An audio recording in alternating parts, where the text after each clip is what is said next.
Hi guys, welcome to the application. और आज हम इसी सीरीज में आगे बढ़ते हुए लेक्चर 8 पर आ गए हैं of the MPPSC mains paper 2 part B unit 4 lecture 8। So इसके पहले हमने काफ़ी टॉपिक्स कवर अप कर लिए हैं। यूनिट 3 हमने कंप्लीट कर ली है और हम यूनिट 5 के थर्ड टॉपिक पे आ गए हैं विच इज़ आश्रम व्यवस्था। So, without any further ado, let's just start the lecture. So, what do you mean by ashram? Ashram means literally speaking. Okay? An ashram is a resting or halting place. Ashram. Shram मतलब क्या होता है? श्रम मतलब आप बोल सकते हो that the place where you wanted to take a rest, है ना? So it's a kind of thing only. And then ashrams are regarded as the resting places during one's journey on the way to final liberation, which is the ultimate goal of a Hindu. तो आपको पता है that ultimate goal of a Hindu is what? Liberation, and that is a moksha. तो you feel that whenever you are just leading to that path और बीच में जब आप halt करते हो, कहीं पे आप wait करते हो, तो that is called ashram. Okay. Vyavastha, you all know, Vyavastha is a kind of arrangements which are done. Then it is the duty of a Hindu to pass through four stages, different stages in their life. इन सब से आप लोग अवगत होंगे, ये आप जानते होंगे सारी चीजें जो भी इसमें हैं. First is brahmacharya, that is celibacy, right? This is up to 12 years. Then grihast ashram, when you get married. Then vanprasth ashram, this is when you reach the old age. And sannyas is also within the old age, but then sannyas is like you have taken renunciation from all of the forms of the life. Like you don't have any desires and you just wanted to be connected to God. That's it. Okay. So अब इसमें हम आगे देखते हैं कि इसमें और क्या क्या चीजें हैं कवर करने के लिए. So the first, the ashram is educational stage. It is the stage of youth or learning which requires certain discipline, guidance and purity. Okay, अब आपको पता है कि एजुकेशनल स्टेज में क्या होता है कि यू आर जस्ट स्टडिंग. जैसे पहले, अभी तो स्कूल्स आ गए हैं, बट पहले क्या होता था, पहले गुरुकुल वगैरह रहते थे. ठीक है, तो पहले जब गुरुकुल वगैरह रहते थे तो उस चीज में आप पढ़ाई करते थे, आप पेरेंट्स से दूर रहते थे, आप फैमिली से दूर रहते थे. और वो क्यों रहते थे? In order to get that concentration, in order to get that focus. Okay. So जैसे आजकल 11th-12th में बच्चे कोटा चले जाते हैं IIT JEE और नीट की तैयारी करने के लिए, तो वो 11th-12th से ही उनको अलग रहना पड़ता है. वहाँ पे वो अलग रहते हैं क्योंकि वो अपना फ्यूचर बना सकें. ठीक है, तो ये सारी चीज़ें एक मैटर करती हैं. Then second stage begins with marriage. The duties of a man in this phase includes raising children, caring for the family and being a responsible member of society. Okay. He remains grihast until his son is born or he enters into the age of 50 years. तो इसमें क्या है, आपकी शादी हो जाती है. when you are an adult you get married and इसके बाद आपके पास रिस्पॉन्सिबिलिटीज आ जाती है. once you get settled into life you are having to increase your family, और फिर आपके बच्चे होते हैं, और फिर you need to be responsible for the each and every member of your family. Okay. तो आप तब तक आप गृहस्थ रहते हो जब तक आप इन सब रिस्पॉन्सिबिलिटी से घिरे हुए रहते हो.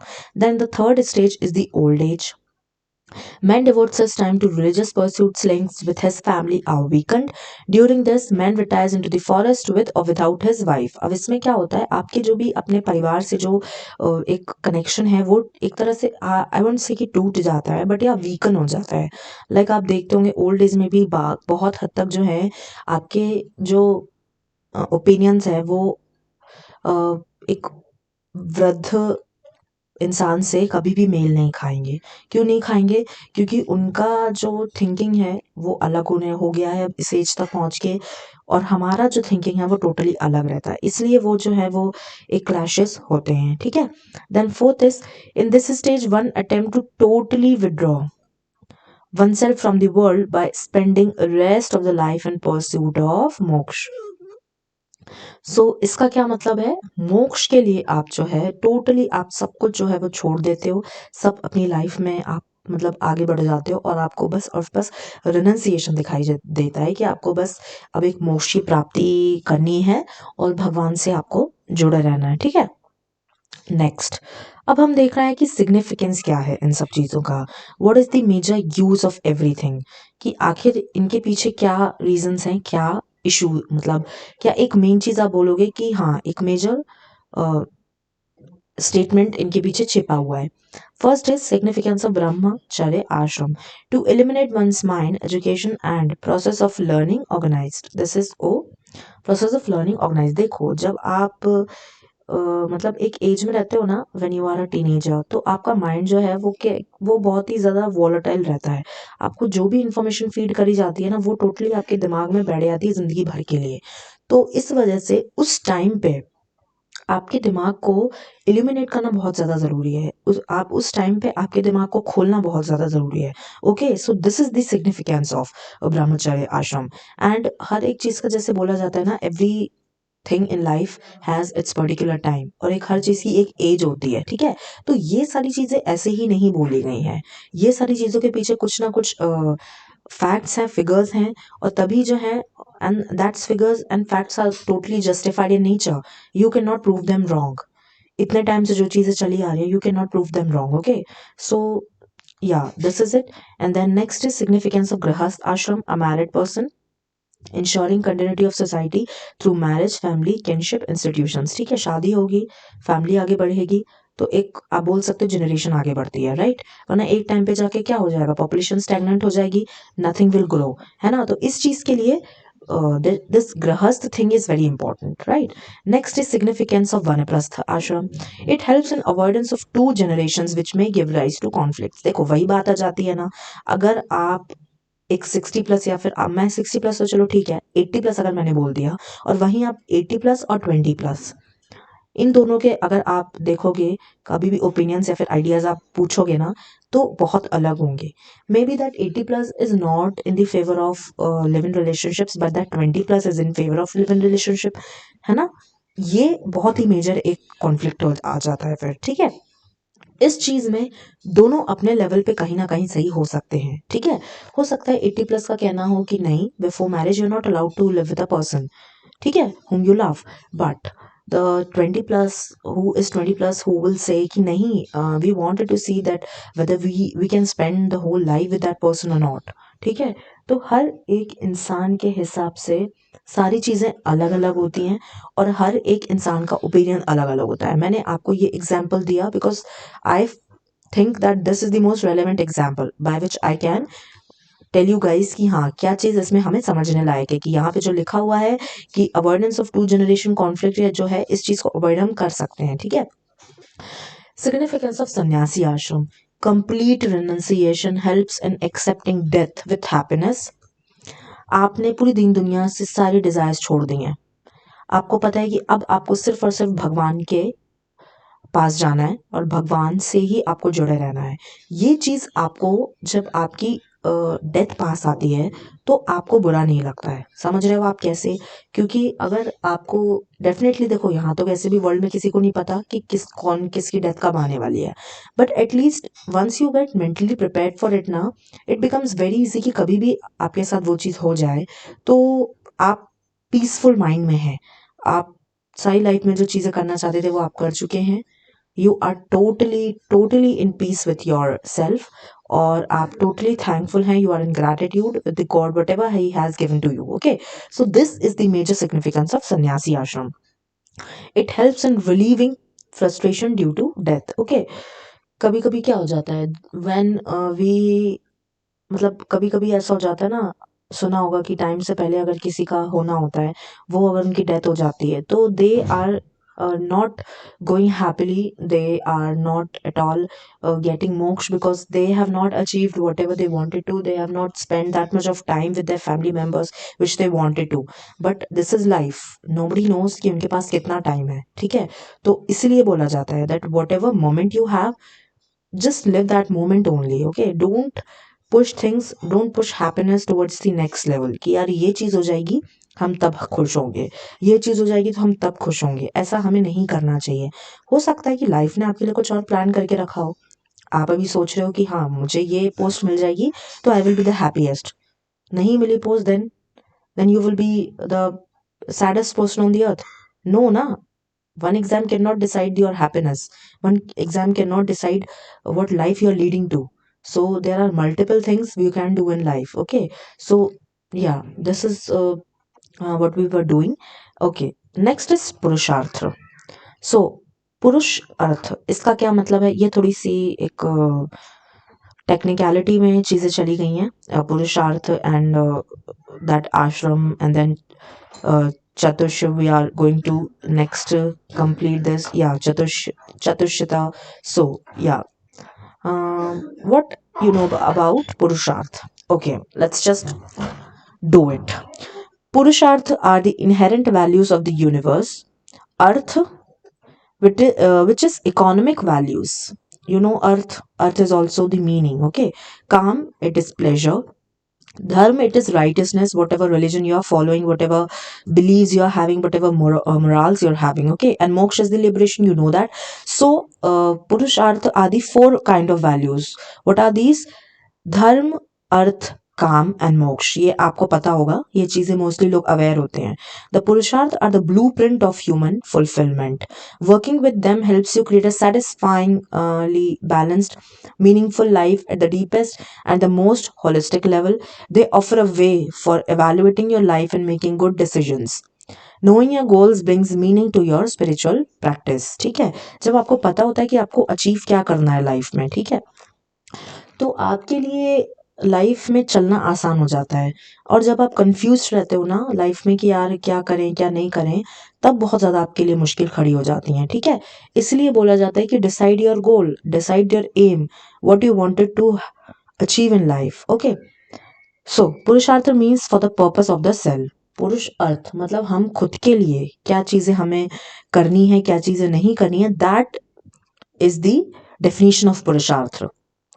If you do not bring forth what is within you, what you do not bring forth will destroy you.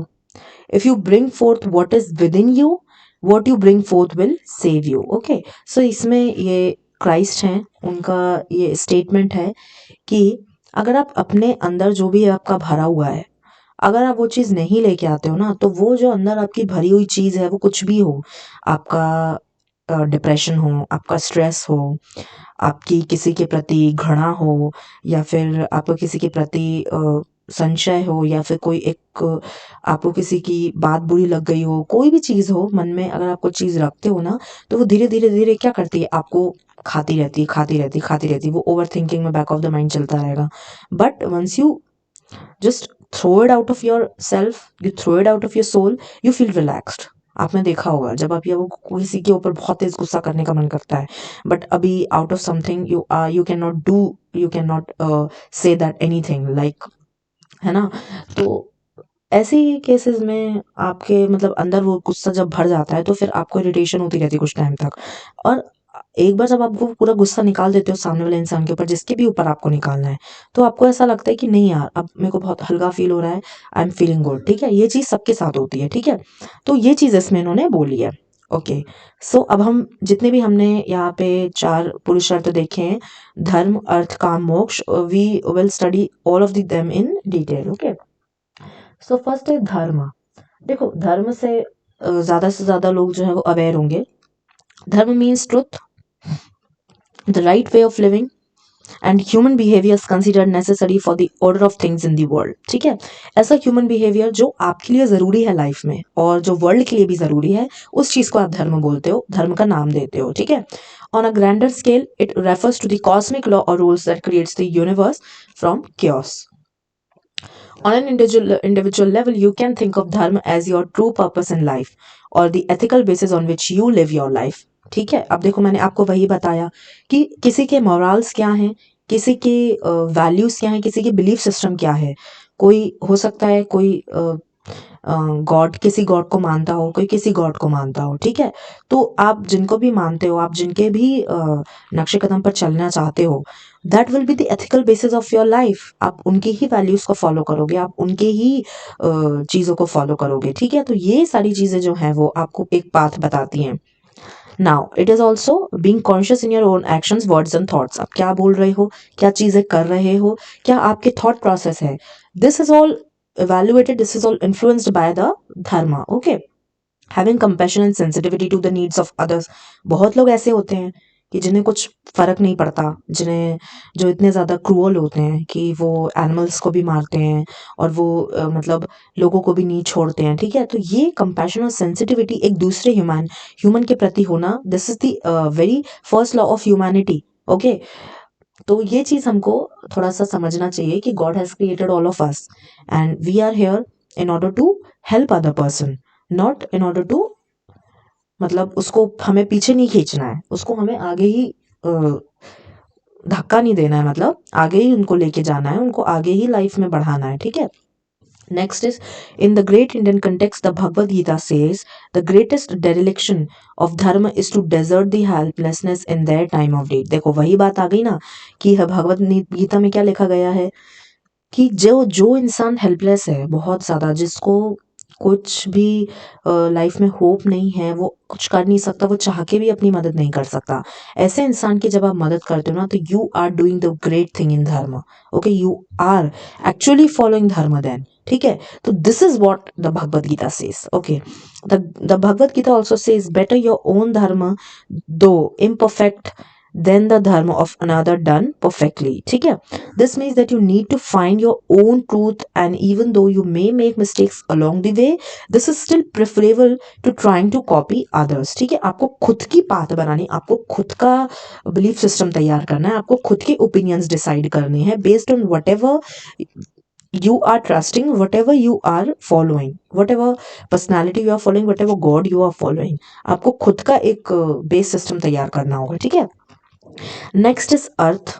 Earth is the security of having the material comfort you need to live in the world with ease, ठीक है। While some people think that to be spiritual means to the poor, earth is not about rejecting the world, but being content with the things you own. It's to live skillfully in a world of material objects that exist for your benefit, ठीक है। तो अब इसमें क्या है, अब इसमें ये मतलब है कि देखो आपको क्या है, आपको पता है कि हर एक चीज का कुछ ना कुछ मीनिंग होता है, कुछ ना कुछ रीजन होता है, ठीक है।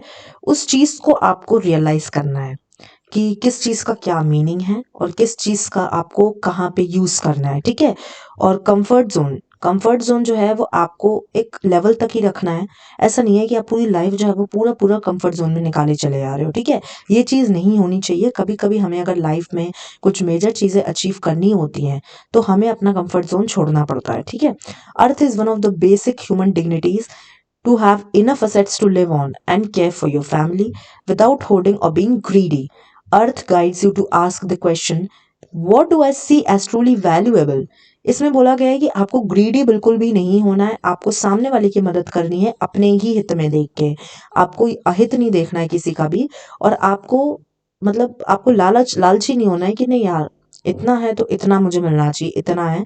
आप कोशिश करो, मे बी अगर आप वैसे सेल्फलेसली ही सबकी मदद करनी चाहिए, बट अगर आपको ऐसा लग रहा है कि यू आर अर्निंग समथिंग या एनीथिंग लाइक दैट, तो वहां पे आपको ये ध्यान देने की जरूरत है वेदर दैट इज गुड और not for you. Needs vary from person to person.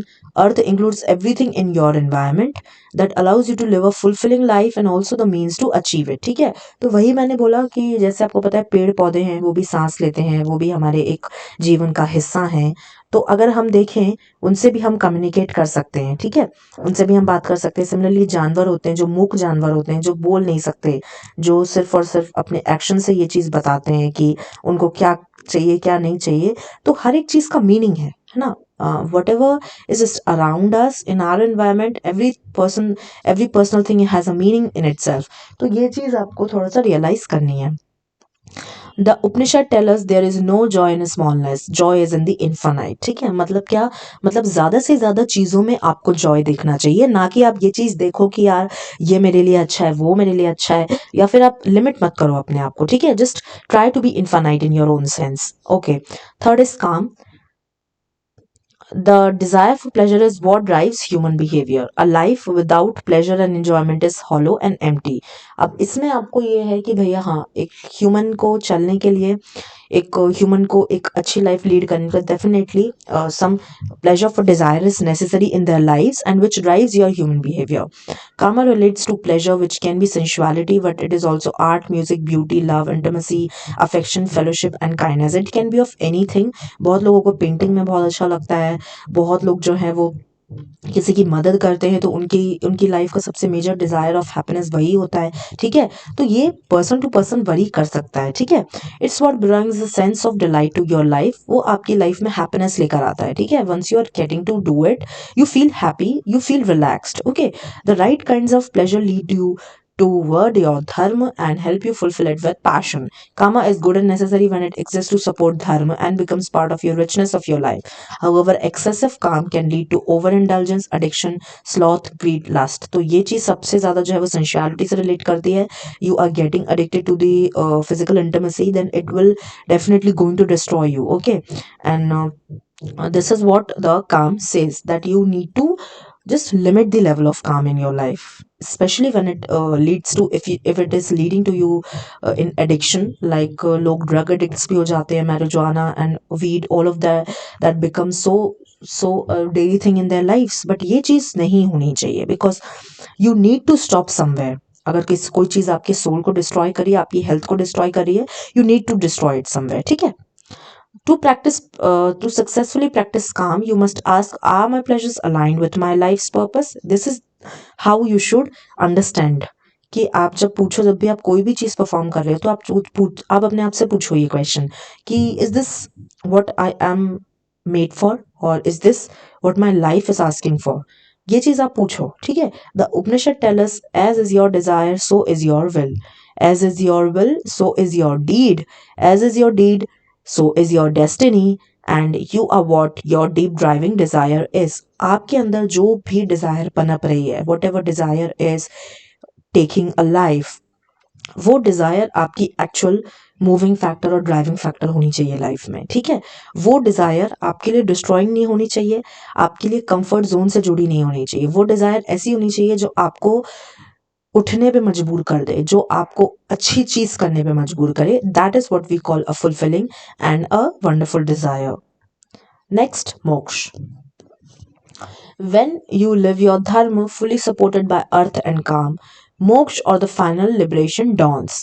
Moksha is your true nature, it's who you really are. It includes emancipation, liberation, freedom from the cycle of death and birth, freedom from ignorance, self realization and self knowledge, consciousness of the oneness of the Supreme Soul, the removal of obstacles to an unrestricted life, access to our full human potential of creativity, compassion, and understanding. तो देखो, मोक्ष में तो इतना कुछ समझाने वाली बात है नहीं। मोक्ष आपको पता है, liberation from life, liberation from any of the kinds of desire you are having in life, liberation and renunciation from everything, okay. आपको सिर्फ और सिर्फ आपको भगवान दिखाई देते हैं, और आपको भगवान से ही आपको जुड़े रहना है, आपको लास्ट में भगवान की आराधना करना है, और आपको मोक्ष की प्राप्ति करनी है, ठीक है। Next, Chatushtha. So we have completed Purushartha and we saw the Ashtam Vyavastha, and now we are doing Chatushtha. Okay. So Anubandha Chatushtha. Sanskrit अनुबंध चतुष्टय। Guys please just ignore this red lines, क्योंकि ये क्या है, थोड़ा सा अलग अलग वर्ड्स है ना, तो यहाँ पे थोड़ा सा पीपीटी में that is having some kind of issue. मैंने बहुत कोशिश करी थी इसको चेंज करने की, मैंने कैपिटल किया, फिर मैंने कहीं पे स्पेस लेकर आई, but that is not working. So just ignore all of that red lines. जो भी स्पेलिंग्स लिखी वो सब कुछ they are absolutely right, okay. So literally means 4 connections. Chatushtha means 4, right? It is fourfold in nature and content. ठीक है, it is 4 connections, therefore it is a fourfold in nature and content. First is adhikari, the qualified student. Adhikari is a kind of officer who has developed ekgrat, single pointed mind. Chitta shuddhi, purity of the mind. Vikshepa, freedom from restlessness and impurity. और अधिकार, aptitude. अब देखो, अब कुछ चीजें ऐसी हैं syllabus में कि आपको ये कहीं ना कहीं जितना समझ में आ रहा है उतना आप समझो, बट अब कहीं ना कहीं आपको चीजें जो है वो थोड़ा याद करनी पड़ेंगी, ठीक है। अब जैसे ये है थोड़ा, तो इसमें आपको ये जितने भी फैक्ट्स लिखे हुए हैं, ये जितने भी टर्म्स लिखे हुए हैं, ये याद करने पड़ेंगे, ठीक है। अब इसमें ना चाह के भी आप कितना भी इसको इजी बनाओगे, आपको एट द एंड याद करना ही होगा, ठीक है। सो पहला है अधिकारी, द क्वालिफाइड स्टूडेंट। अब क्या है, एकग्रात मतलब सिंगल पॉइंटेड माइंड, मतलब एक मतलब आप बोलोगे कि कंसंट्रेशन उसका बहुत हाई है, तो आपको कंसंट्रेशन आपके माइंड का जो है वो बढ़ाना है। चित्त शुद्धि, purity of the mind, mind में प्योरिटी होनी चाहिए, कोई भी ऐसे irrelevant थॉट्स नहीं होने चाहिए. विक्षेप, freedom from restlessness and impurity. Over thinking अगर आप करते हो, you feel restless, you feel that यार ये भी वो भी वो भी ये भी, है ना. तो दिस शुड नॉट हैपन. और ये कब आता है? जब आपका फोकस होता है, जब आप कॉन्सेंट्रेटेड होते हो एक चीज को लेके लाइफ में. अधिकार, aptitude. Next is Vishay, which is Vishay is some kind of matter, we would say, a subject. So it is a subject matter or the theme pertaining to the Jeev Brahman identity. So what is your identity? What is your Vishay of life? So this is what the second part of the Chatushata. Next is Prayojan or Falsruti, result of fruit, which is Atyantika Dukh Nivriti, complete cessation of sorrow, and Paramanand Prapti, attainment of supreme happiness. So Prayojan or Falasutri means, फलश्रुति means what result you are getting from your actions. ठीक है, आपको बहुत ज़्यादा दुखी भी नहीं होना है और आपको बिल्कुल आपको दुख को जो है वो साइड कर देना है और आपको सिर्फ और सिर्फ अपनी सुप्रीम हैप्पीनेस को अपनाना है और आपको अपने अंदर वो खुशी ढूंढनी है कि क्या चीज़ आपको खुशी देती है लाइफ में. ठीक है. D is संबंध, which is a relationship or textuality between अधिकार, विषय and प्रयोज्य. इन तीनों के बीच में जो भी relationship होगा, that is what we call संबंध. Okay, so चतुष्टता is अधिकारी, विषय, प्रयोज्य और फलश्रुति and संबंध. Okay, so this all comprises of चतुष्टता. Next, in Hindu philosophy, Anubandha Chatushchita is a traditional Indian rhetorical mode connected with the gain of knowledge and supreme perfection, which mode is based on four fundamental aspects of thoughts and actions working in tandem, which are the proposed subject or theme, the intended goal and its nature, why for that goal is sought in the light, the subject opted and the anticipated apprehension of truth. Krishna assures Arjun, ये जो संस्कृत श्लोक है आप पढ़ लीजिएगा, इसका meaning क्या है वो देखते हैं. I shall again speak of that highest knowledge which is superior to any other knowledge, knowing which all the sages have attained the supreme perfection. Bhagavad Gita. ठीक है, तो इसमें क्या बोला गया है? इसमें ये बोला गया है कि मैं वो सारी नॉलेज इकट्ठा करने के लिए या फिर सारी नॉलेज पाने के लिए तैयार हूँ जो हर एक नॉलेज से ऊपर है. Knowing which all the sages have attend the supreme perfection.